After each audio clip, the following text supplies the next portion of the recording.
साथियों, भारत टूरिज्म पर विश्वास करता है। टूरिज्म लोगों को जोड़ता है, लेकिन पाकिस्तान जैसा देश भी है जो टेररिज्म को ही टूरिज्म मानता है, और ये दुनिया के लिए बहुत बड़ा खतरा है। हमारे गुजरात में कच्छ के लोगों को पता होगा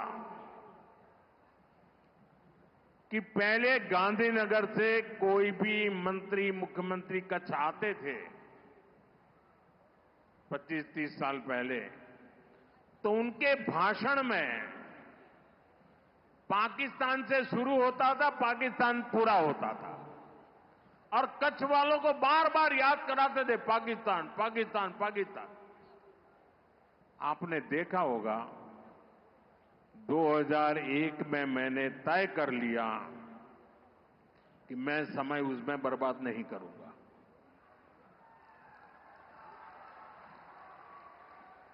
मैं कभी भी उस चीज के जिक्र ही नहीं करता था, मैं सिर्फ कच्छ की ताकत की बात करता था। भुला दिया था मैंने।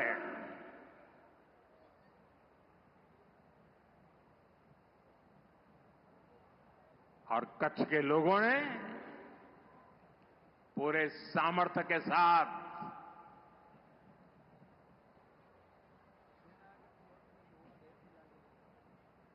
पाकिस्तान को भी ईर्ष्या हो जाए वैसा कच्छ बना दिया। दोस्तों,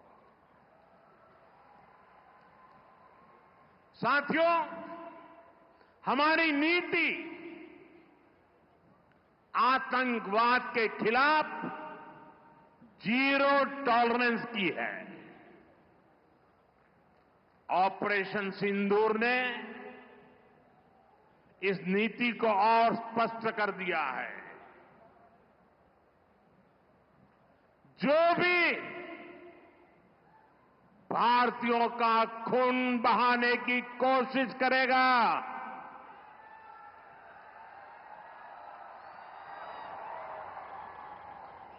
उसको उसकी भाषा में ही जवाब दिया जाएगा।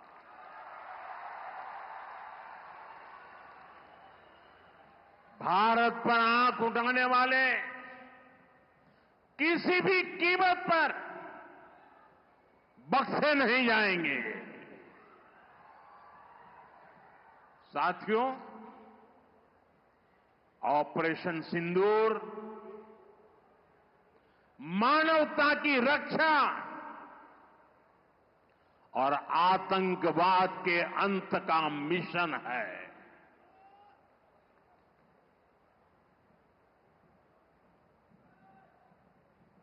22 मई के बाद मैंने कभी छुपाया नहीं, सीना तानकर बिहार की जनसभा में मैंने घोषणा की थी,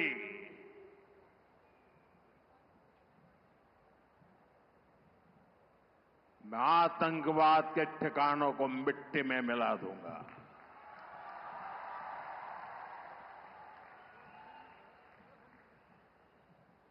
पंद्रह दिन तक हमने इंतजार किया, फिर पाकिस्तान आतंकवाद के खिलाफ कोई कदम उठाएगा, लेकिन शायद आतंकवाद ही उनकी रोजी रोटी है। जब उन्होंने कुछ नहीं किया तो फिर मैंने देश की सेना को खुली छूट दे दी।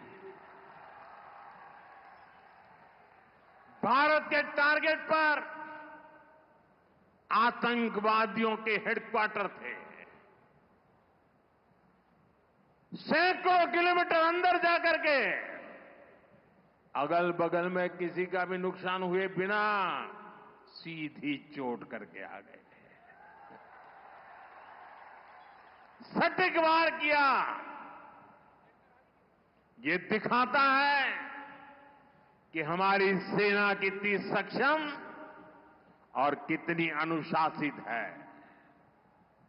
हमने दुनिया को दिखाया कि हम आतंकवाद के अड्डों को, उनके ठिकानों को यहां बैठे बैठे मिट्टी में मिला सकते हैं। साथियों, भारत की कार्रवाई से पाकिस्तान कैसे बौखला गया, ये भी हमने देखा है।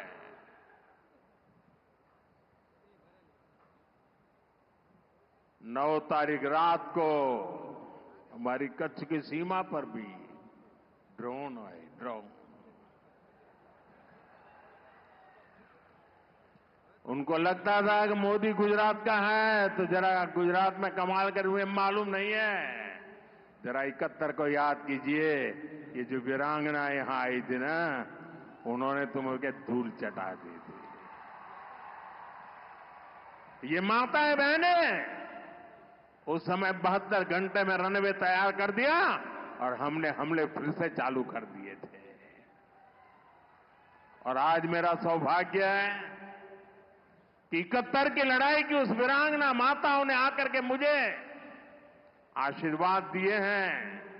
इतना ही नहीं, सिंदूर के वृक्ष का पौधा भी दिया है। माताएं बहनें, आपका दिया हुआ ये पौधा अब पीएम हाउस में लगेगा।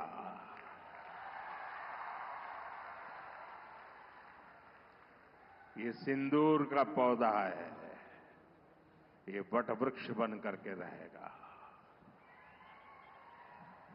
साथियों, पाकिस्तान ने, हमने तो आतंकवादियों के ठिकानों पर हमला किया था,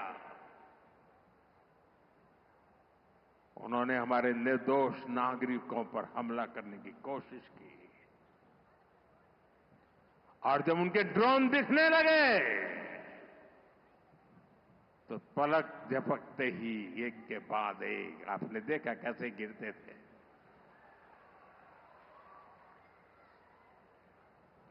और तब भारत ने भी उनकी सेना पर 2 गुनी ताकत से हमला किया। भारत ने जिस सटीकता से पाकिस्तान के एयरबेस को, उनके सैनिक ठिकानों को तबाह कर दिया, उससे दुनिया हैरान हो गई। जैसा मैंने कहा, आपने तो 71 की लड़ाई देखी है। इस बार पूरा पाकिस्तान कांप रहा था दोस्तों, कांप रहा था। और 71 में वो सोचते थे कि हमने भूज के एयरबेस पर हमला किया था, और उस समय हमारी बहनों ने कमाल करके दिखा दिया था, बहादुरी की मिसाल दिखाई थी। और साथियों, पाकिस्तान के हमले का जवाब हमने इतनी ताकत से दिया कि उनके सारे एयरबेस आज भी आईसीयू में पड़े हैं, आज भी आईसीयू में पड़े हैं। और तब जाकर के पाकिस्तान शरणागति के लिए मजबूर हो गया। पाकिस्तान को लगा बच नहीं सकते, भारत ने रौद्र रूप दिखा दिया है। और आखिरकार ये हमारी सेना का पराक्रम था, ये हमारी सेना का साहस था, ये हमारी सेना का सटीक ऑपरेशन था। कुछ ही घंटों में पाकिस्तान ने सफेद झंडा फहराना शुरू कर दिया। उन्होंने कहा कि हम गोली नहीं चलाना चाहते। हमने कहा हम तो पहले भी कह देते थे भाई, हमने तो पहले ही कहा था। हमने आतंकवाद के ठिकानों को तोड़ना था, मारना था, सबक सिखाना था। उसके बाद तुम्हें चुप रहने की जरूरत थी, लेकिन तुमने गलती की तो तुम्हें सजा भी भुगतनी पड़ी। साथियों, भारत की लड़ाई सीमा पार पल रहे आतंकवाद से। जो आज इस आतंकवाद को पाल पोस रहा है, उससे हमारी दुश्मनी है। मैं कच्छ की इस धरती से, पाकिस्तान की सीमा पर सटा हुआ मेरा जिला है, मैं पाकिस्तान के लोगों को भी कहना चाहता हूं, क्या पाया आपने? हिंदुस्तान दुनिया की चौथी इकोनॉमी बन गया और तुम्हारा हाल क्या है? तुम्हारे बच्चों के भविष्य को बर्बाद किसने किया? तुम्हें दर दर भटकने के लिए मजबूर किसने किया? ये आतंकवाद के आकाओं ने।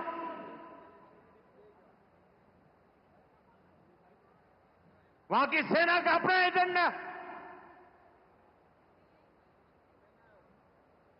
पाकिस्तान के नागरिकों, खास करके वहां के बच्चे, ये मोदी की बात कान खोल करके सुन लो। ये आपकी सरकार और आपकी सेना आतंकवाद को समर्थन दे रही है। आतंकवाद पाकिस्तान की सेना और सरकार के लिए पैसा कमाने का जरिया बन गया है। पाकिस्तान के युवकों को तय करना होगा, पाकिस्तान के बच्चों को तय करना होगा, क्या ये रास्ता उनके लिए ठीक है? क्या उनका भला हो रहा है? सत्ता के लिए जो एक खेल खेले जा रहे हैं, क्या उससे पाकिस्तान के बच्चों की जिंदगी बनेगी? मैं पाकिस्तान के बच्चों को कहना चाहता हूं, ये आपके हुक्मनारा, ये आपकी सेना आतंकवाद के साए में पल रही है। वो आपके जीवन में खतरे पैदा कर रही है, आपके भविष्य को नष्ट कर रही है, आपको अंधेरे में धकेल रही है। पाकिस्तान को आतंक की बीमारी से मुक्त करने के लिए पाकिस्तान के अवाम को आगे आना होगा, पाकिस्तान के नौजवानों को आगे आना होगा। सुख चैन की जिंदगी जियो, रोटी खाओ, वरना मेरी गोली तो है ही।